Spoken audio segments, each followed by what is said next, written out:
Well, my earliest experience of God, in the way that I now understand God, was here on the banks of Ganga. When I first came to India 25 years ago, when I first came to India 25 years ago, and I stood on the banks of Mother Ganga. Those of you who have been coming to satsang for a while or who know me know that I was never a very religious person at all. But I also wasn't one of those people who say, well, I'm not religious, but I'm spiritual.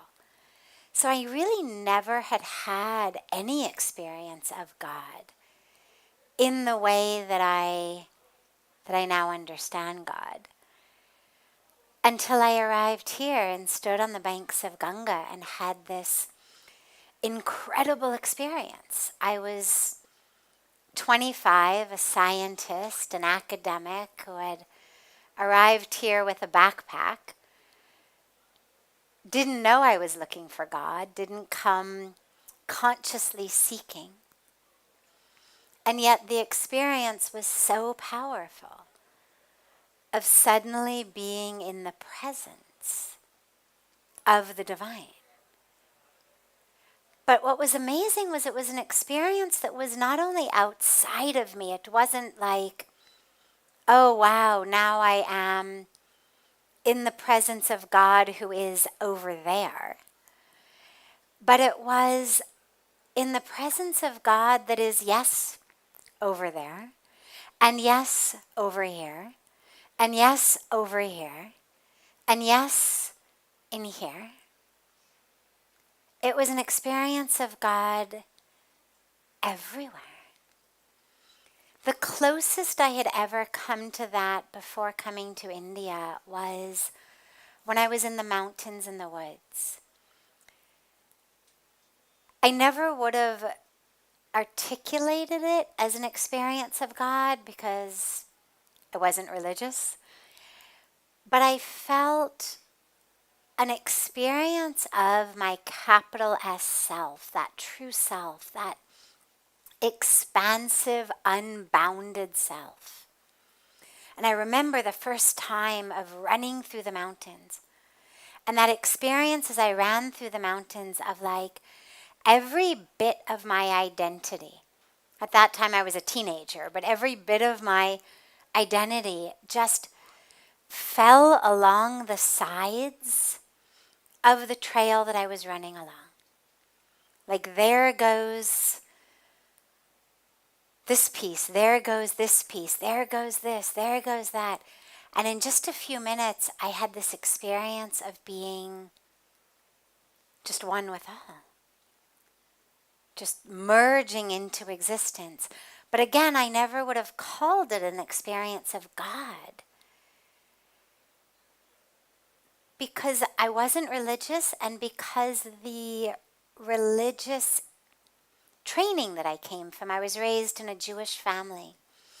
The religious teaching that I came from was not one that prepared me for, oh, this is what God feels like. Nobody ever said when you experience God, it feels like you melt and you merge and you become one, a drop in the ocean.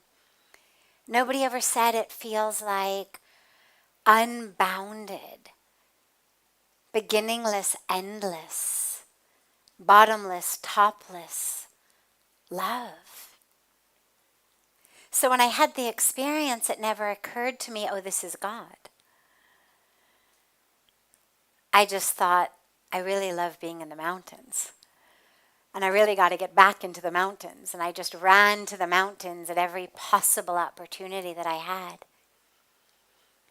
But then when I came here at 25 and had this experience, it undoubtedly was God.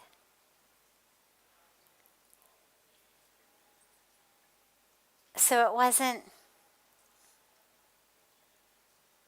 wasn't one that I had earlier in childhood. And on some levels, I wish, God, you think, why, wouldn't that have been amazing to have had an experience like this? You wish, God, when I was 2 or 3 or 4, if I had had that experience. And yet, the power and the transformation and the healing of having that experience at 25 was actually something that I wouldn't trade. Because I had built up so much false identity, so much ego, so much ignorance, that the power when it hit me was so much that it was like this explosion, implosion, melting, merging all at once that was so powerful. So it seems like a win-win. If you have it in very, very early childhood, you win because you don't ever waste those years developing ego and ignorance. And if you don't have it till later in life, well, you also win because it's this extraordinary experience of undoing everything you've built. It's like as kids when we would play with Legos or with blocks or building card houses. There was something very, very powerful about building this entire structure as high as you could get, only then just to go and knock the whole thing down. And to an adult perspective, you'd think, well, why do you bother spending so much time building that thing up if you're just going to take so much joy in knocking it all down again? But in the same way, for me, it felt like that with the ego structures that had been created was, wow, yeah, they were difficult and challenging, and yet, wow, it was so extraordinary to feel them crumble, to feel them topple over.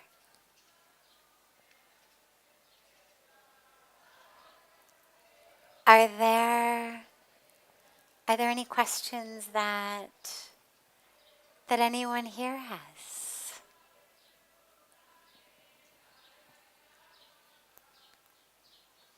Yes.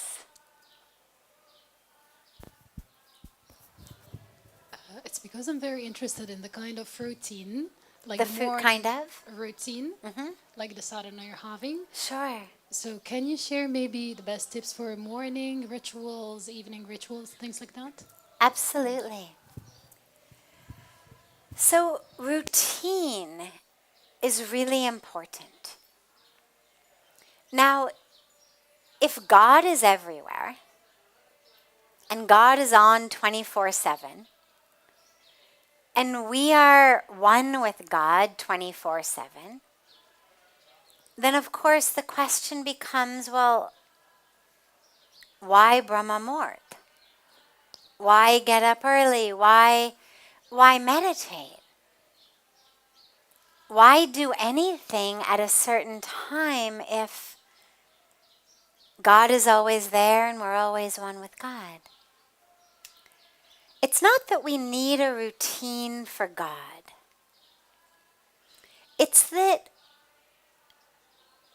when we don't have a routine and we sit to meditate, most of us notice that if you're meditating for the first time in a while, it's a lot harder to get there. It takes a lot longer to still the mind. It takes a lot longer to experience that oneness. Our minds are creatures of habit.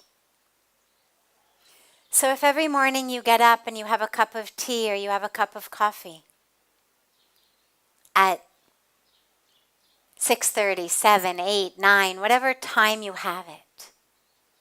You'll notice that about 5-10 minutes before you have it, the mind starts going, my coffee is coming. My tea is coming. And if for whatever reason it doesn't come on time, or you can't have it, the mind is very restless. So we're creatures of habit. Or if you've got a habit of getting up in the morning and first thing you open your WhatsApp or you open your Facebook or whatever your habit may be, and you get up in the morning and your phone battery is dead or Facebook is down or whatever it may be, you're very restless. Not just because you can't have a cup of coffee or get online, but because it has disrupted your routine. The mind is set in a certain way, you disrupt it, and it gets very upset. Now, when we develop a routine of prayer, of japa, of meditation, of yoga, of exercise, of being with loved ones, of taking a walk, whatever we put into our routine, it actually gets a lot easier to follow as the days go by because the mind gets set into it. And anybody who's tried to develop a meditation practice knows it's a struggle in the beginning. Not only in the beginning, but especially in the beginning, because all of our instincts are pushing against it. If we have it in the morning, the mind is like, oh my God, I've got to sleep. If we have it a little bit later, the mind is like, oh my God, I've got too much to do. So the mind is always pushing against it. And so if you can get it into a routine, the mind will open and expand to create space now. Oh, this is the routine. And the mind will settle around the routine such that that resistance is no longer there. The mind knows, this is what we do.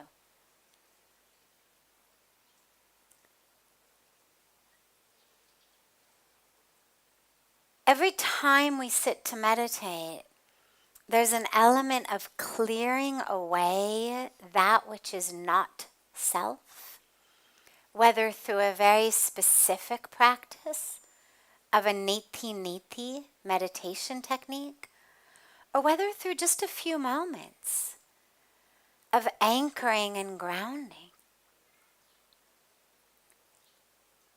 But the more infrequently we do it, the more haphazardly we do it, the more those layers of ignorance have time to grow.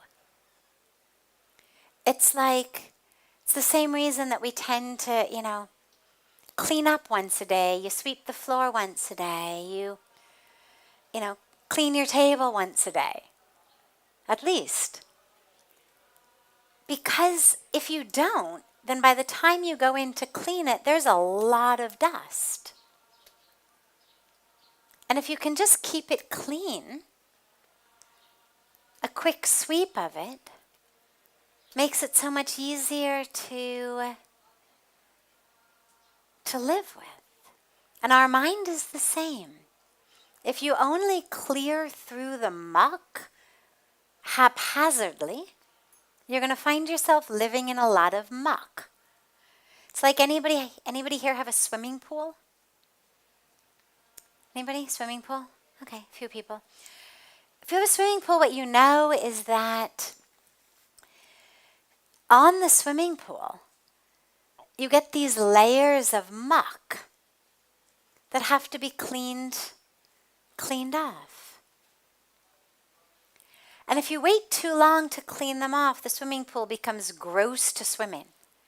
So we go in and they clean it frequently so that it stays clean. It's the same with the mind. if we're not cleaning it frequently, removing that which is not self, when we go in to pray or meditate, the mind is full of muck. So, as far as the best routine is really just one you can follow. If you set a routine that you're not going to be able to follow, it doesn't matter how good it looks on paper. If you can't do it, it's not a good routine. So if you tend to be someone who's used to waking up at 8, 8:30, 9 o'clock, don't set a routine immediately for getting up at 4. You're just setting yourself up for failure. And then once you miss your getting up time, then the whole routine that you've set up, it's like a bag of dominoes. It's like if you're on a diet and you say, okay, no more sugar. And then you have one cookie. What happens? Anybody ever stop at one cookie? The only people who stop with one cookie are people who are not on diets. It's very ironic. Not on diets, one cookie, no problem, great. On a diet, one cookie, the mind goes, well, I've ruined today anyway, I might as well eat the whole bag. We'll start again tomorrow. And this is what happens with our routine. So if you set up something that says 4 a.m. and you snooze, you go back to sleep for a few hours, the mind is going to say, today is ruined anyway. Tomorrow, 4 a.m. Instead, set it at a reasonable time. Set it at 6. 6:30 if 6 seems too daunting. Do that for a few weeks or a month. Then set it half an hour earlier. Give it a few weeks, set it half an hour earlier.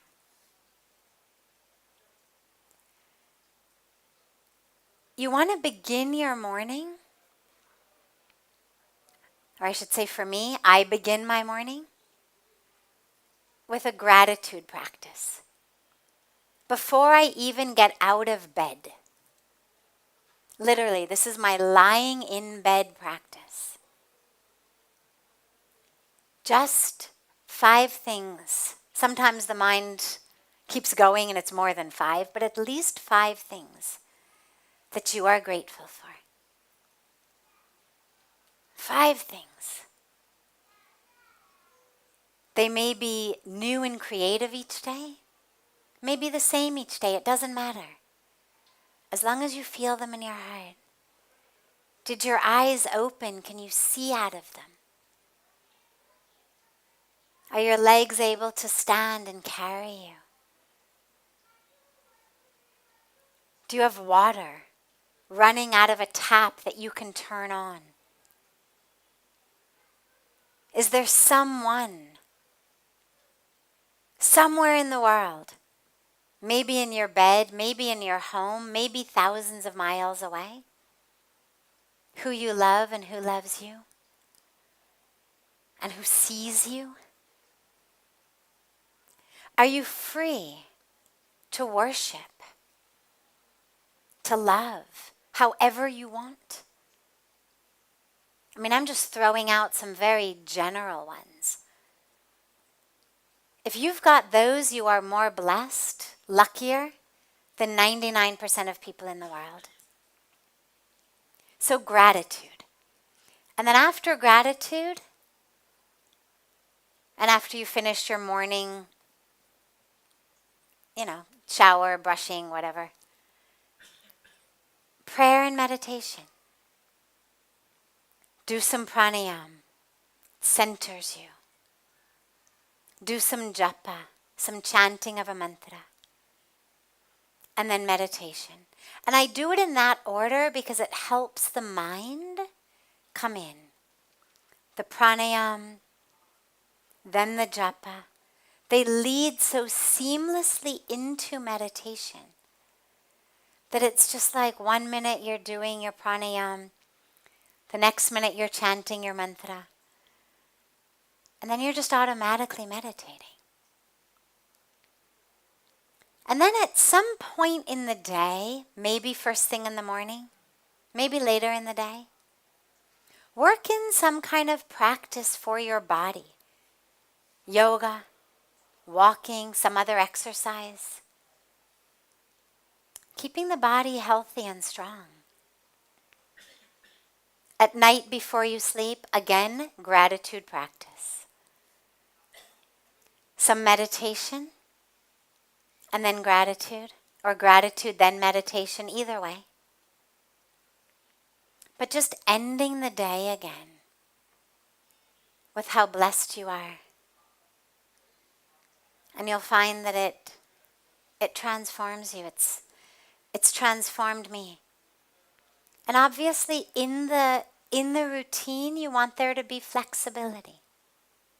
Not enough flexibility that the mind is like, oh, I don't know, today, maybe, maybe not. But flexibility in that, there are nights you're awake really, really, really late for some reason. That you may need a little bit more sleep, no problem. Be flexible. But be flexible in the way that you stay with the routine even if a little bit of it got off. So okay, maybe you got up at 6:30 or 7 instead of earlier. But whenever you get up, start with your gratitude and your meditation whenever it is. So keep the routine even if pieces of it get knocked off. Early morning flight, no problem. Meditate on the plane. So this is how to bring that routine into our daily lives. And you'll see it transforms you. Sure, no problem. Wonderful, wonderful, wonderful. No problem, of course. You'll see it absolutely transforms you. So it's something that takes a little while to get going, but once you do, it becomes your best friend.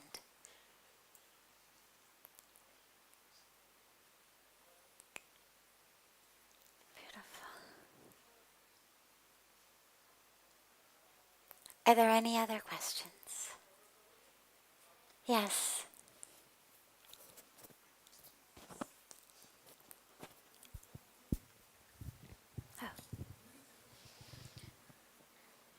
I started meditation very early age. In the beginning, my mind was going everywhere, whichever even you don't think about. But at certain point, I start feeling that, I don't even feel body anymore, like when I sit down. But the same time, there are certain time comes when my anger is so high that, I cannot control it. So it's totally, both are so opposite, and it's not easy to balance it. So what can we do in this kind of situation? So anger or other, we could call them negative thought patterns.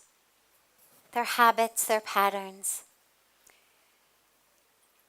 They're things we need to work with. The more we allow ourselves to go in that direction, the more we go in that direction. It's the nature of the mind. Remember I said it's a creature of habit. If you find that it goes in the direction of anger and you allow it to keep going, it'll keep going. Instead, what you want to do is you want to give it something different to do. Now, sometimes in our lives, there are actually things we need to look at. A specific pain that is causing anger that we need to look at face to face, deal with, take care of, maybe have a conversation with someone, maybe go within and forgive. So sometimes there's actually actions that need to be taken in order to free ourselves of these patterns. But a lot of times there isn't. A lot of times they've become just that, habits. We go in that direction. We're not angry at one thing, we're just kind of angry in general at everything. We're not jealous about just one thing, we're sort of in general jealous and competitive.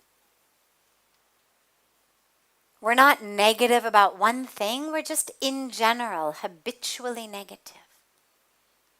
It becomes simply a habit. And this is where you want to just give yourself a much better habit. But it takes practice. It takes practice. This is where in the Bhagavad Gita, Bhagwan Krishna emphasizes abhyas. Abhyas means practice. And he emphasizes abhyas so much. Practice. Keep practicing. Keep practicing. Yes, that is the nature of the mind. It's like a monkey. And in this case, a monkey, throwing a temper tantrum. Practice. Practice. This is the role of mantra. This is the role of prayer. This is the role of mindfulness. See, if I am mindful of my breath, fully mindful of my breath in this moment, I can't be angry. Because the mind can't do two things simultaneously. So it can't be telling me a story about why I'm angry at you and being aware of my breath at the same time. I cannot be fully mindful in the moment and judging this one, being negative about this one, jealous of this one, competing with this one. And so this is where our practices give us mindfulness. Stay mindful. And again, it's a practice, abhyas. We expect it to happen suddenly. I can't tell you how many times I've had people in satsang all over the world. Somebody will raise their hand and say, okay, so what's the bare minimum I need to do every day? Like, is there a 5-7 minute option?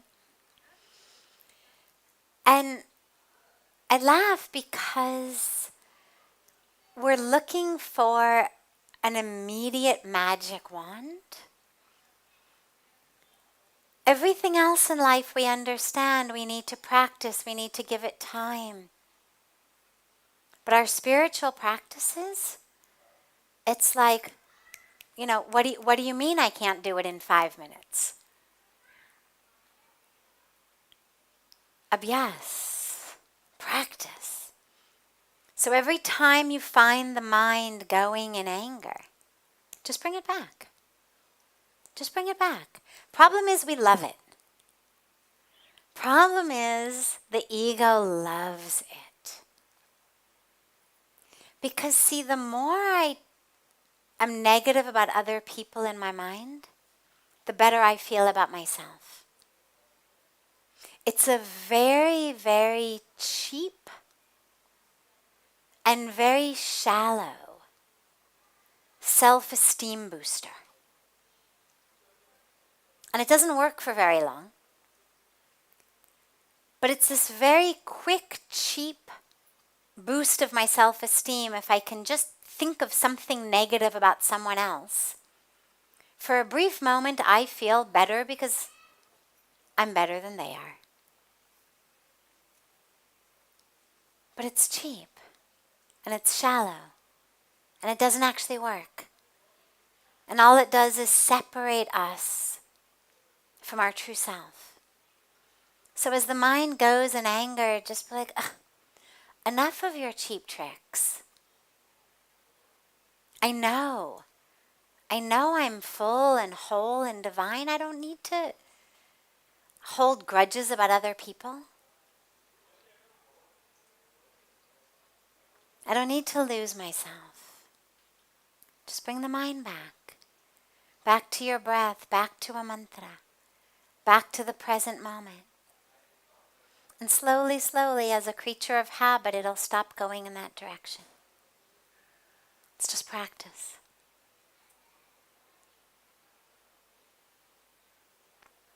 Yeah, we'll take yours last. Yavia. I would like to know your insight on how to communicate with people that you're continuously like you're in a direct contact with them all the time, people living with you, your partner or your family members, who might not really understand your journey of self-realization. To stay connected with them. To stay connected with them. Yeah. Beautiful. So, this is very, very frequent. In a family, whether a family of origin, family of blood, or whether a family we've chosen into, a married family. Here's what's beautiful. In order to stay connected, my mind does not actually have to understand your mind. It's nice if they do, we have more to talk about, more to share, but it isn't required for a heart-to-heart connection. Those of you who have ever been in places where you don't speak the language, as I look around and I look at my non-Indian sisters and brothers, well, even without asking for a show of hands, I can be sure in knowing that every one of you has had a moment, probably many moments, of a heart-to-heart, soul-to-soul connection with someone in this country with whom you couldn't communicate a word. Right? It's not, oh, I have to learn the language, then I can connect with people. Even not being able to understand a word, the heart connects. So yes, obviously we're able to dive into much deeper conversations when we speak the language, whether the literal language of Hindi or English, or whether the language of your spiritual practice, your path. But don't be attached to that, because it may or may not ever happen. But one thing is for sure, as you drop deeper into it, as you expand more and more deeply into it, as your heart expands, it's able to connect more and more with other people's hearts. And even though they may not understand your path, they will feel it. It's what happened with my parents. To this day, neither of them gets it, but they feel it. They get it on that level. It's transformed them. They couldn't tell you anything specific about it. They're not walking it the way I am walking it. But it doesn't matter. Because even though meditation or oneness with God is not on the list of topics we can, have conversations about, we're able to connect on that level. I feel it. I know they feel it. They would use different words to describe it. And that's okay. So don't be limited in your thinking that someone has to actually understand my path. Philosophically, semantically, in a values or ethics way, or a priorities way, in order to stay connected. The only thing that breaks the connection is when you get stuck in your box of, I'm the one on a spiritual path, and you people are the ones who don't get it yet. That creates separation. And they'll feel that. They'll feel the separation. They'll feel the ego distance. They'll feel the condescension. They'll feel that sense of you looking down upon them. So don't let that happen to you. Remember, the deeper you go on your spiritual path, the more and more open you are to others. The more you're able to see the divine in them. So let your practice be to open to them, whatever their path may be, to connect on a heart-to-heart, soul-to-soul level, with no judgment, no agenda, no attachment. And slowly, slowly, no guarantees, but it's very likely that they will come closer to the path because the truth is a magnet. And if you really live it and embody it, they will want some of what you have. And automatically it will draw them towards you. Not because you have to convince them or teach them or show them, but just because it's a magnet. And their practice may be different, their philosophy may be different, but that's okay. You can sit together in that divine presence, even if your inner experience is one thing and their inner experience is a different thing. Ultimately, on the deepest level, you're meeting at the same place.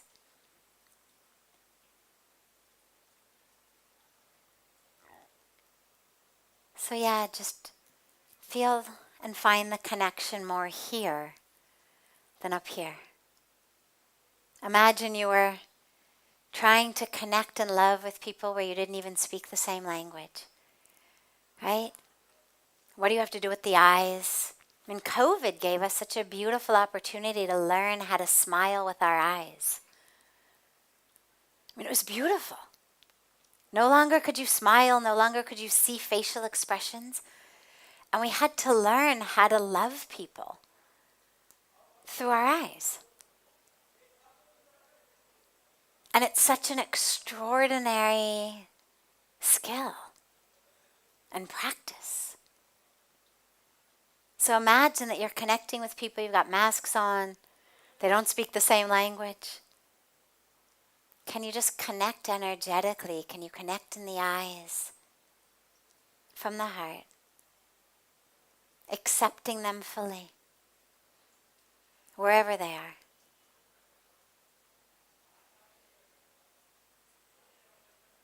Beautiful. Yeah.